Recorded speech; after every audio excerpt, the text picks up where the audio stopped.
हर गुजरते दिन के साथ भारतीय जनता पार्टी के नारों की पोल खुलती जा रही है। वो नहीं चाहते कि तू खबर की तह तक पहुंच, क्योंकि खबरों की इन्हीं गहराइयों में छिपा है राजनीति का असली खेल। न्यूज चक्र खबर की गहराइयों को टटोलता।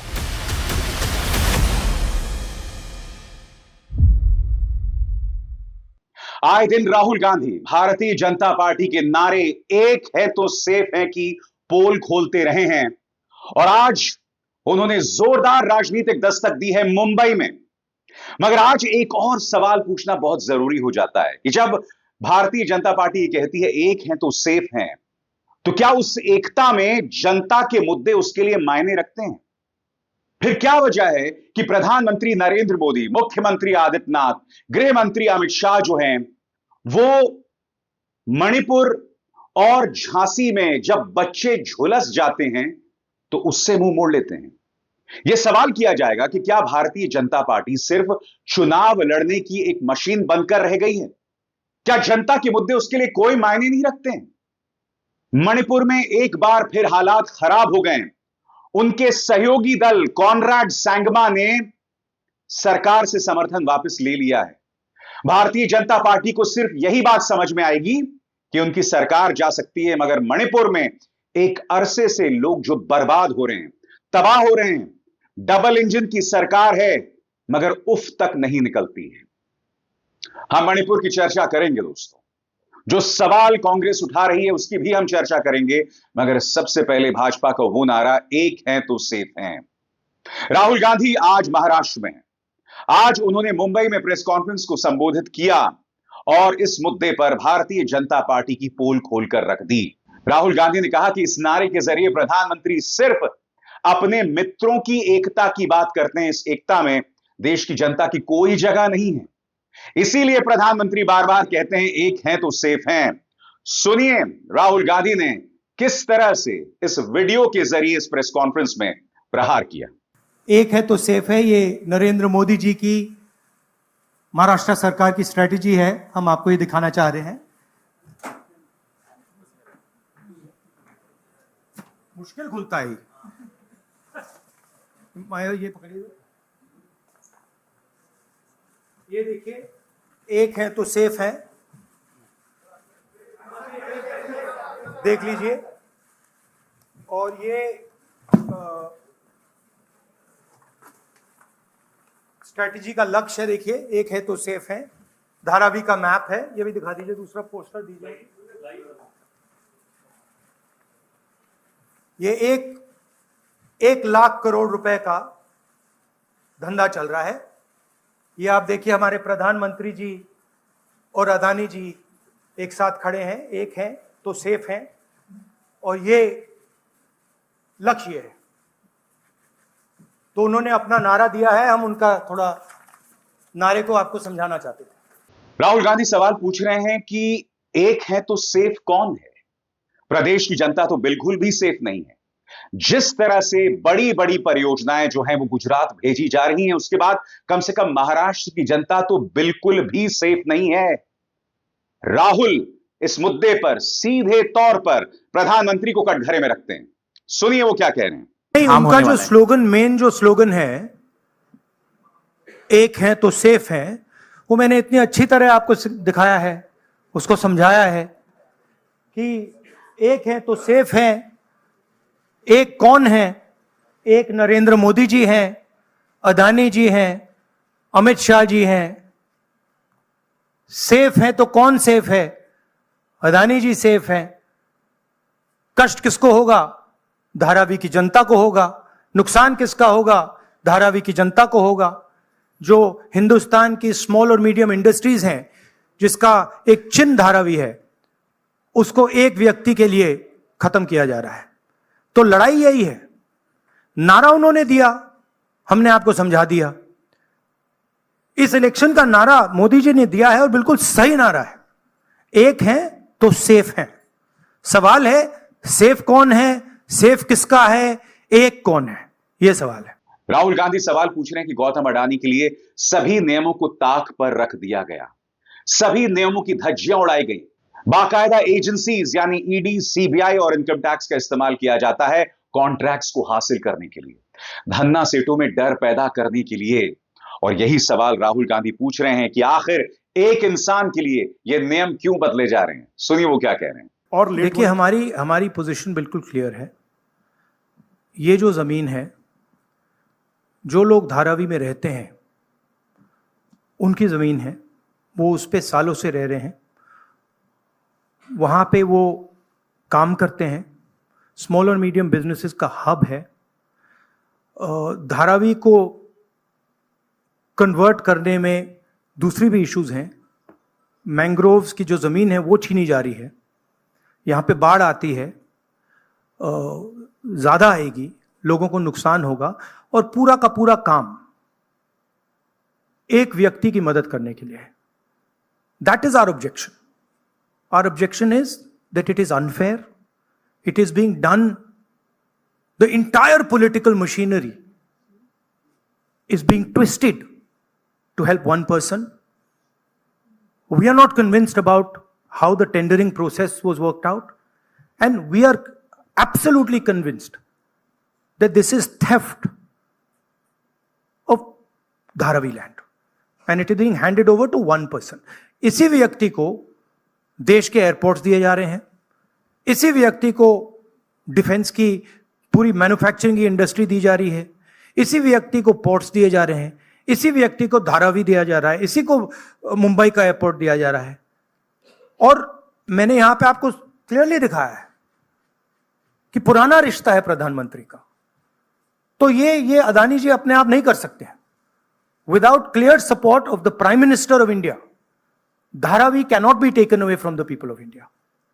तो ये हो रहा है यहां पे, और ये चुनाव का मुद्दा है, बैकग्राउंड में है, फोरग्राउंड में है। यही मुद्दा है कि महाराष्ट्र का जो धन है वो महाराष्ट्र की जनता को मिलेगा, महाराष्ट्र के लोगों को मिलेगा, या फिर एक व्यक्ति को मिलेगा। राहुल कह रहे हैं कि यह चुनाव गरीबों और अमीरों के बीच है, और इस चुनाव में भारतीय जनता पार्टी की नीतियों में गरीबों के लिए कोई जगह नहीं है। वो इस मुद्दे को लेकर प्रहार करते हैं और वो गिनाते हैं वो तमाम योजनाएं जो महाविकास अघाड़ी लेकर आ गई अगर वो सत्ता में आए तो। सुनिए वो क्या कह रहे हैं। महाराष्ट्र का जो चुनाव है विचारधारा का चुनाव है, और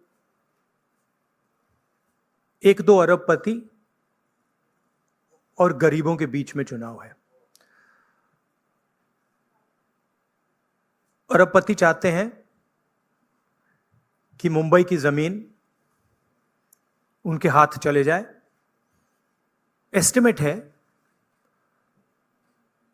1 लाख करोड़ का एस्टिमेट है। एक अरबपति को 1 लाख करोड़ रुपए देने की बात है। ये बैकग्राउंड मैं आपको दे रहा हूं। हमारी सोच है कि महाराष्ट्र के किसानों को, गरीबों को, बेरोजगार युवाओं को मदद की जरूरत है। रोजगार, महंगाई मेन इश्यूज हैं, और हमने क्लियरली बोला है, हर भाषण में मैं बोलता हूं कि हमारी फोकस महिलाओं की मदद करने का है। 3,000 रुपए हर महिला के बैंक अकाउंट में हम डालेंगे। फ्री बस ट्रैवल होगा महिलाओं के लिए। किसानों के लिए 3 लाख रुपए तक का कर्जा माफ होगा। सोयाबीन के 7,000 रुपए प्रति क्विंटल। प्याज के किसानों के लिए fair price committee. Fair MSP कपास के किसानों के लिए। कास्ट सेंसस जो हम तेलंगाना में, कर्नाटक में करवा रहे हैं, वो हम महाराष्ट्र में करवाएंगे। हम जानना चाहते हैं और महाराष्ट्र की जनता को बताना चाहते हैं कि किसकी कितनी यहाँ पे भागीदारी है, कितना पार्टिसिपेशन है, किसकी कितनी आबादी है। हम चाहते थे कि दिल्ली सरकार इसको करे। पार्लियामेंट हाउस में मैंने साफ बोला है, नरेंद्र मोदी जी के सामने बोला है कि हम कास्ट सेंसस करवाएंगे। ये देश के सामने सबसे बड़ा मुद्दा है। तकरीबन 50% एस्टिमेट है, 50% पिछड़ा वर्ग है, उनकी कहीं पार्टिसिपेशन नहीं है, सरकार में नहीं है, कॉर्पोरेट इंडिया में नहीं है, मीडिया में नहीं है। 15% दलित हैं, 8% आदिवासी हैं, उनकी भी कोई पार्टिसिपेशन नहीं है। तो कास्ट सेंसस सेंट्रल पिलर है हमारी स्ट्रेटजी का। हमने पार्लियामेंट हाउस में मैंने कहा है 50% रिजर्वेशन की दीवार भी हम तोड़ देंगे, वो भी प्रधानमंत्री करना नहीं चाहते हैं। हेल्थ इंश्योरेंस का हमारा यहाँ एक स्कीम है जो राजस्थान में बहुत सक्सेसफुल था। 25 लाख रुपए का स्वास्थ्य बीमा गरीब लोगों को, किसानों को, मजदूरों को, बेरोजगार युवाओं को ऑपरेशन की ज़रूरत हो, दवाई की ज़रूरत हो, MRI की ज़रूरत हो, जो भी मेडिकल फैसिलिटीज़ की ज़रूरत हो, 25 लाख रुपए तक की फैसिलिटी हमारी सरकार प्रोवाइड करेगी। और फाइनल जो युवा हैं, जो नरेंद्र मोदी जी की पॉलिसीज़ ने, नोटबंदी ने, GST ने जिनको बेरोज़गार किया है, उनके लिए अनएम्प्लॉयमेंट अलाउंस 4,000 रुपये का मंथली, और 2.5 लाख जो सरकारी नौकरियां हैं उनको हम कमिट कर रहे हैं कि उनको हम आपके हवाले करेंगे। तो ये हमारा प्रोग्राम है। तो जाहिर सी बात है दोस्तों, आज राहुल गांधी जो बातें कर रहे हैं इसमें काफी हद तक राजनीतिक भी है, क्योंकि राहुल गांधी के मन में भी एक बहुत बड़ी चिंता है कि किस तरह से महायुति की जो योजना है, लाड़की बहन योजना, और खुद मुख्यमंत्री एकनाथ शिंदे ने महायुति को दोबारा खेल में लाकर रख दिया है। और ये कल्पना से भी विचित्र था, क्योंकि लोकसभा चुनावों में याद कीजिएगा किस तरह से पटखनी दी थी, और अब यह कहा जा रहा है कि भारतीय जनता पार्टी गठबंधन दोबारा सत्ता में आ सकती है। इसीलिए राहुल गांधी बार बार इसे अमीर बनाम गरीब का चुनाव बता रहे हैं। क्यों? क्योंकि जो ग्रामीण महाराष्ट्र के इलाके हैं वहां पर खास तौर से भाजपा गठबंधन को विरोध का सामना करना पड़ रहा है। वहां पर महंगाई एक बहुत बड़ा मुद्दा है। विदर्भ के किसान, उन्हें सोयाबीन और कपास की फसलों के लिए उचित दाम नहीं मिल रहे हैं। किसानों से लोगों ने बातचीत की और किसान कह रहे हैं लाड़की बहन योजना का क्या, मगर हमारी फसल सोयाबीन और कपास की फसलों का क्या? राहुल गांधी इसी कमजोर नब्ज पर हाथ रखते हैं जब वो इस चुनाव को अमीर बनाम गरीब की बात करते हैं। इसीलिए वो बार बार अडानी का जिक्र करते हैं, इसीलिए वो एक है तो सेफ है का जिक्र करते हैं। और कहीं ना कहीं राहुल गांधी बता रहे हैं कि देश के प्रधानमंत्री को अब मुद्दों से कोई लेना देना नहीं रहा। और ये सवाल तो किया जाएगा ना दोस्तों, मणिपुर दोबारा जल रहा है, मगर क्या प्रधानमंत्री वहां गए? राहुल गांधी वहां गए थे, और मैं नहीं भूला हूं, भारतीय जनता पार्टी ने यह तक कह दिया था चूंकि राहुल गांधी वहां गए इसलिए वहां हालात बिगड़ गए। वहां डबल इंजन की सरकार है, मगर आए दिन औरतों का बलात्कार हो रहा है। उनकी लाशें जो हैं वो नदी में मिलती हैं, पोखरों में मिलती हैं। इस वक्त जो ताजा घटनाक्रम है, आप जानते हैं मेइती समुदाय की कम से कम 6 महिलाओं को इसी तरह से मौत के घाट उतार दिया गया। एक ही परिवार की कई महिलाओं को। मंत्रियों के घर पर हमले हो रहे हैं, मुख्यमंत्री बीरेन सिंह के घर पर लोग धावा बोल रहे हैं, मगर प्रधानमंत्री, ये देखिए ब्राजील में उनका स्वागत हो रहा है, वहां NRIs की भीड़ जुट गई है और प्रधानमंत्री अपना स्वागत यहां करवा रहे हैं। मैं फिर आपसे कहना चाहता हूं दोस्तों, प्रधानमंत्री को कहां जाना चाहिए था? प्रधानमंत्री को मणिपुर जाना चाहिए, नहीं जाना चाहिए? प्रधानमंत्री को मणिपुर की जनता का दर्द समझना चाहिए या नहीं समझना चाहिए? प्रधानमंत्री देखिए, ब्राजील में उनका स्वागत यहां पर हो रहा है। और याद कीजिएगा 15 नवंबर को हालात खराब है मणिपुर के, यह बात स्पष्ट हो गई थी, मगर प्रधानमंत्री कहां थे? जमुई में थे।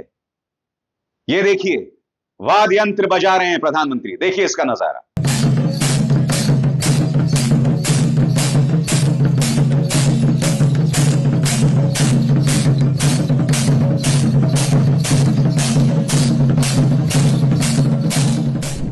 इससे पता चलता है कि प्रधानमंत्री की क्या प्राथमिकता है। झांसी में 10 बच्चे ऑक्सीजन कॉन्संट्रेटर फटने से जल जाते हैं, झुलस जाते हैं। क्या प्रधानमंत्री का कोई बयान सामने आया? मणिपुर में क्या प्रधानमंत्री ने मुद्दे को गंभीरता से लिया? गृह मंत्री अमित शाह आ गए हैं, बताया जा रहा है उन्होंने अपनी महाराष्ट्र की सभी रैलियां रद्द कर दी। हालांकि उसको लेकर भी विरोधाभासी खबरें आ रही हैं कि अमित शाह को उनके हिसाब से प्रतिक्रिया नहीं मिल रही थी। अब जाहिर सी बात है, अगर जोरदार भीड़ होती तो क्या वो अपनी सभाओं को कैंसिल करते, रद्द करते? नहीं करते। अब वो आ गए हैं और कम से कम उनके दिल्ली आने के बाद वो मणिपुर पर ध्यान दे रहे हैं, मगर प्रधानमंत्री क्या कर रहे हैं मैं समझना चाहता हूं। क्यों मुद्दों से दूर हैं? झांसी में एक अस्पताल में आग लग जाती है, 10 बच्चे झुलस जाते हैं और मुख्यमंत्री आदित्यनाथ कानपुर के सीसामऊ में रोड शो कर रहे थे। चलिए, प्रधानमंत्री झांसी नहीं जा सकते, मगर मुख्यमंत्री को तो जाना चाहिए था ना। मुख्यमंत्री को जाना चाहिए था या नहीं जाना चाहिए था? मुख्यमंत्री कहां थे? झांसी में रोड शो को संबोधित कर रहे थे। मुख्यमंत्री आदित्यनाथ के लिए क्या जरूरी है झारखंड और महाराष्ट्र में जाकर चुनावी रैलियां करना और वहां जाकर जहर उगलना, बटेंगे तो कटेंगे जैसे नारे लगाना? मैं फिर आपसे पूछना चाहता हूं, एक मुख्यमंत्री के लिए क्या जरूरी होना चाहिए? इसीलिए मैंने कार्यक्रम की शुरुआत में कहा कि भारतीय जनता पार्टी के लिए ज्यादा जरूरी जो है वो उनकी चुनावी सभाएं हैं। चुनाव चुनाव और बस चुनाव। विदेशी यात्राएं जरूरी हैं। आज कांग्रेस के अध्यक्ष मल्लिकार्जुन खड़गे सवाल पूछ रहे हैं कि प्रधानमंत्री नरेंद्र मोदी का दिल मणिपुर और झांसी से क्यों नहीं पसीजता। सुनिए। देखो, no will get absolute majority Aghadi का, और बटेंगे कटेंगे ये तुम्हारे पास इनो आए थे ना, He was in Kolhapur today, sir, to address a public meeting. No वहाँ बच्चे मर रहे हैं रानी लक्ष्मीबाई झांसी के हॉस्पिटल में, मेडिकल कॉलेज में, 10 babies got born. और इनो यहाँ इलेक्शन प्रचार करते इनो घूम रहे हैं, और वहाँ मणिपुर में वहाँ लोगों का रेप हो रहा है, घर जला रहे, मार रहे, पीट रहे, ये सब हो रहा है, वहाँ भी बच्चे मरे। ये लोग यहाँ महाराष्ट्र के चुनाव में घूम रहे हैं, तो इनको देश के लोगों के प्रति कोई प्रेम नहीं है, उनकी समस्याओं को सुलझाने का उनके पास कोई तरीका नहीं है। और गवर्नेंस जो है, पहले गवर्नेंस करो भाई, आपको चुन के जो जनता ने भेजी, सारे देश का अच्छा करने के लिए भेजी है, लेकिन तुम वो सब छोड़ दिए। यहाँ बटेंगे तो कटेंगे, एक है तो सेफ है, ये बोलते फिर रहे, और कोई प्रधानमंत्री इतना नहीं फिरा जो अपनी सत्ता बचाने के लिए हर तालुका जाना, हर जगह जाना। ये बताता है कि उनकी कुर्सी डगमगा रही है। कांग्रेस ने सीधे तौर पर प्रधानमंत्री की विदेश यात्रा पर प्रहार किया है। सुप्रिया श्रीनेत कह रही हैं कि इस वक्त ये विदेश यात्रा क्यों? सुनिए। मणिपुर पिछले 1.5 साल से जल रहा है और एक बार फिर से वहां पर जबरदस्त नफरत और हिंसा भड़क गई है। इस बार नदी में जो तैरती लाशें मिली हैं, उसमें से एक लाश एक 8 महीने के बच्चे की है। आपने सही सुना, 8 महीने के बच्चे की। 6 महिलाएं और बच्चों की हिंसा के चलते मौत हो चुकी है। कई शहरों में कर्फ्यू लगा है, इंटरनेट बंद है, अराजक तत्व हाथों में खुले आम असलहे और हथियार लेकर सड़कों पर घूम रहे हैं। गुस्से से बौखलाए लोग विधायकों का घर तक जलाने को आतुर हैं, और ऐसे में प्रधानमंत्री मोदी एक बार फिर से लापता है। जब जब मणिपुर के हालात बदतर होते हैं, वो विदेश के दौरे पर निकल जाते हैं, और ऐसा उन्होंने एक बार फिर से किया है। जलते हुए मणिपुर को अपने हाल पर छोड़कर वो विदेश के दौरे पर है। पिछले 1.5 पौने 2 साल से मणिपुर जल रहा है, और इस देश के प्रधानमंत्री ने एक बार भी न शांति की अपील करी है, न मणिपुर गए हैं वहां के लोगों की सुध लेने। ये देश का एक राज्य है जो जल रहा है, और प्रधानमंत्री को मानो कोई फर्क ही नहीं पड़ता। ये वही मणिपुर है जहां पर वो बड़ी बेशर्मी से वोट मांगने जाते थे, लेकिन अब उनको न मणिपुर की त्रासदी, न वहां फैली हुई नफरत, न वहां फैला हुआ आतंक, न लोगों का दुख दर्द पीड़ा कुछ भी नजर आता है। असलियत यह है कि इस देश को एक रणछोड़ नहीं चाहिए। इस देश को एक ऐसा प्रधानमंत्री चाहिए जो इस समय मणिपुर के लोगों के आंसू पोंछे और उनको यह एहसास और विश्वास दिलाए कि वो उनके साथ खड़ा है, वो उनके हर सुख दुख का साथी है। जो काम बार बार राहुल गांधी जी ने मणिपुर जाकर किया। गृह मंत्री अमित शाह से खैर कुछ भी अपेक्षा करना बेमानी है, वो चुनाव प्रचार में मशगूल है। मणिपुर में क्या हो रहा है इससे उनको भी कोई फर्क नहीं पड़ता है। असलियत यह है कि ऐसा लगता है कि ना तो उनको मणिपुर में कुछ करने की नीयत है, ना शायद कुव्वत है। लेकिन जलता हुआ मणिपुर अपने प्रधानमंत्री का इंतजार कर रहा है, वो प्रधानमंत्री जो मणिपुर को उसके हाल पर छोड़कर बार बार जब सिचुएशन बद से बदतर हो जाती है, विदेशी दौरे पर निकल जाते हैं। दोस्तों, मैं समझ सकता हूं कि प्रधानमंत्री की जिम्मेदारियां अलग होती हैं। G20 का सम्मेलन है, प्रधानमंत्री उसके लिए गए हैं। मैं उस बात से इनकार नहीं करता हूं, मगर ऐसा नहीं है कि देश के प्रधानमंत्रियों ने या स्वयं प्रधानमंत्री मोदी ने विदेशी यात्राओं को स्थगित नहीं किया या कैंसिल नहीं किया या रद्द नहीं किया। वो कर सकते थे, वो अपनी जगह पर एस जयशंकर भेज सकते थे, मगर प्रधानमंत्री के लिए क्या जरूरी है? मणिपुर या फिर ब्राजील की यात्रा? प्रधानमंत्री के लिए क्या जरूरी है? झांसी में बच्चों का झुलस जाना या जमुई में, बिहार के जमुई में बिरसा मुंडा के 150वीं जयंती में खुद का स्वागत करवाना? यह सवाल किया जाएगा ना दोस्तों। प्रधानमंत्री इस मुद्दे से बार बार कैसे बच सकते हैं? इसीलिए यह मुद्दा गंभीर हो जाता है। इसीलिए राहुल गांधी ने प्रहार किया है, एक हैं तो सेफ हैं। इस नारे की वो जो धज्जियां उड़ा रहे हैं, उसके पीछे यही सोच है कि इस एकता में देश के मुद्दे और देश की जनता की कोई जगह नहीं है, और इस बात से इनकार नहीं किया जा सकता। अभिसार शर्मा को दीजिए इजाजत। नमस्कार।